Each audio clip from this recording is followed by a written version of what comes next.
What's going on, everybody? Josh Callaway here, SI Sooners, alongside John Hoover, Ryan Chapman at Bill Snyder Family Stadium, where Oklahoma pulls out another close one, although this time a little bit better, really all around. Oklahoma put together, let's forget Western Carolina, that doesn't count, put together their best performance, I think, we're all in agreement there, of the season, on the road, got the win, 5-0, 37-31 score. They knock off the Wildcats here in the first road game, finally, of the 2021 season. Hoove, obviously, big part of the conversation from us, the last several weeks has been offensive line hasn't been good enough. Today, it finally found a little something, and because of that, the entire offense looked a whole lot better. It did. The offensive line run blocked. Probably one of their better games, if not their best game of the season. Sustained. They had a decent first half, but they really got after it in the second half and in the fourth quarter when they were trying to play keep away. Better offensive line play, better pass blocking. Guess what that led to? Better play by the quarterback, Spencer Rattler. Had his best game of the year, 22 out of 25, I think, throwing the football. Threw one interception. Was not a great throw. It was on 3rd and long, so it's if it gets knocked down, it's the equivalent to a punt. So not a terrible thing. It pinned them down, pinned K-State down here in the end zone, near the end zone. But the running game got going. Spencer Rattler was efficient. He looked confident. He looked in control of the offense for the first time, really all season. He's had stretches, but he's not had a sustained 4 quarters like he did today. Absolutely. And, Ryan, you said this earlier in the week. Maybe it was good for this team to get on the road. I thought it kind of was for Spencer Rattler. It seemed like he embraced the hostile environment. The crowd is booing him and cussing him out and all that stuff, but that was supposed to happen. You know what I mean? He's expecting that.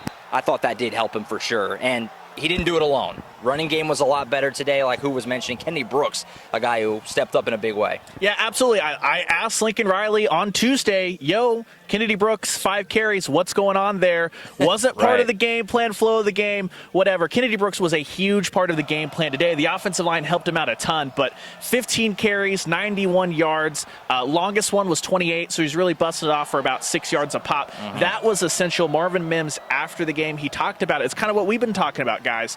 When that run game gets going, it opens things up in the passing game. The defense can't just sit back 2 high, 3 high safeties, and it puts the linebackers in conflict. Let's you open things up over the middle of the field. So Kennedy Brooks, a big part of that. He's got to have more carries just like he did today. Use Eric Gray all you want in that, swing passes, quick passes, stuff like that. It suits them both better, and I think it's a pretty clear game plan for what the Sooners need to do, running the ball at least, going forward, headed into Texas and the rest of their schedule. Yeah, for sure. It seems pretty clear that Lincoln Riley is going to ride the hot hand. Like you said, Kennedy Brooks just 5 carries last week. Eric Gray just 4 carries this time. Whoever's rolling, he's going to stick with this so far. That's pretty clear between Kennedy Brooks and Eric Gray. Now, big storyline all week coming into this game was Skylar Thompson, the Oklahoma killer, 2-0 against the Sooners. He was, Chris Kleiman, playing possum basically with him all week, saying he's probably not going to play. Nobody ever believed him. And then, of course, here he comes. He has got a humongous brace on his leg, but he did tough it out and did play. And he's a big reason why the Wildcats were right in this game. He's such a good player. He's such a heady player and such a leader of this team. It's so fun to watch him play and lead Kansas State football. But when Chris Kleiman said earlier in the week, I think on Tuesday, it looks like he's definitely not likely. Was his quote. Right. Lincoln Riley said on his coach's show Tuesday night, we coaches have been known to fib a little bit. He said on the radio with Toby Rowland on the coach's show. And so everybody has been preparing all week. Nick Bonito said after the game, yeah, sure, we prepared for him and we prepared for all 3 quarterbacks. And you have to. Right. But Skylar Thompson made a huge difference tonight, man. 29 of 41 passing, 320 yards, 3 touchdowns.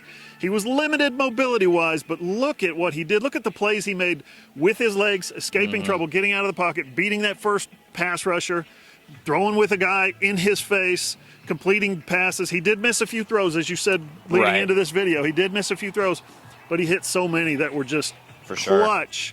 First drive of the game looked like 2 years ago. 3rd and 5, 3rd and 15, third and whatever. It didn't matter. And then they were 3 for 3 on 4th down. That's he just gives this offense, as good as they are with Deuce Vaughn and Malik Knowles and guys like that, Mr. Kickoff return for a touchdown. He's going to be the Big 12 Special Teams Player of the Year at this rate. Right. But as good as they are, they're not nearly as good without Skylar Thompson. Yeah, and as expected, he gave the crowd a nice jolt in pregame. Fans were eating it up, him warming up. And it's funny, they actually did the pregame video with the lineups, and Wilt Howard was announced. It got a boo. The crowd was upset, but then, of course, here comes Skylar Thompson trying not to get that first snap, and the place exploded. It was a heck of an atmosphere in here absolutely all night long. It was a lot of fun. Now, obviously, next up, Texas, the Red River rivalry renewed. Casey Thompson has the Longhorns playing well. They conquered some TCU demons today.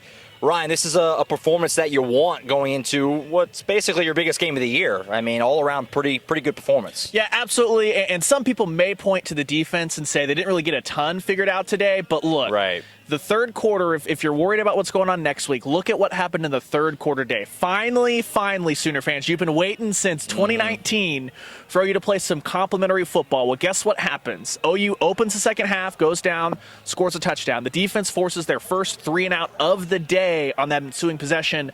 OU gets the ball back, goes in, scores another touchdown. That created the distance that Oklahoma needed to not really be super stressed about what was going on. K-State kept coming back, kept punching, but you never thought Oklahoma was in danger of losing the game because finally offense and defense put it all together. That's what they're going to need next week. Another huge test. Bijan Robinson, the ability of Thompson, all that stuff. What Steve Sarkisian and his vaunted offense is bringing into that Cotton Bowl. If the Sooners come up with timely stops like they did today and go and cash in for points, they're not going to have to need to shut out anybody. They'll be just fine in their biggest game of the year. Yeah, that sequence in the third quarter where, Kansas State got the onside kick, then they didn't. It was called back. Then Spencer Rattler throws that interception. It was so loud in here. The momentum was all the way with the Wildcats. Huge possession. Defense shut it down, and then that led to another score that allowed them to push it out. That sequence felt like it was huge, and old OU defenses would not have stepped up and got that stop, and that's something to really be encouraged about if you're a Sooner fan. All right, folks, first road trip in the books. We'll be hitting the road again next week. The Cotton Bowl, like we said, Red River rivalry. Can't wait. OU, Texas, both are playing well. Going to be a lot of fun. Be sure to check out allsooners.com for tons of post-game reaction to this one. You can watch all the post-game recaps and press conferences from Lincoln Riley and all the players, Alex Grinch, all that good stuff. And, of course, we're going to have tons of preview ahead of the State Fair of Texas game. The Cotton Bowl going to be a blast. We're going to get some Fletchers and fried whatever. Can't wait. OU, Texas, next Saturday. We'll be there. For John Hoover and Ryan Chapman, I'm Josh Callaway.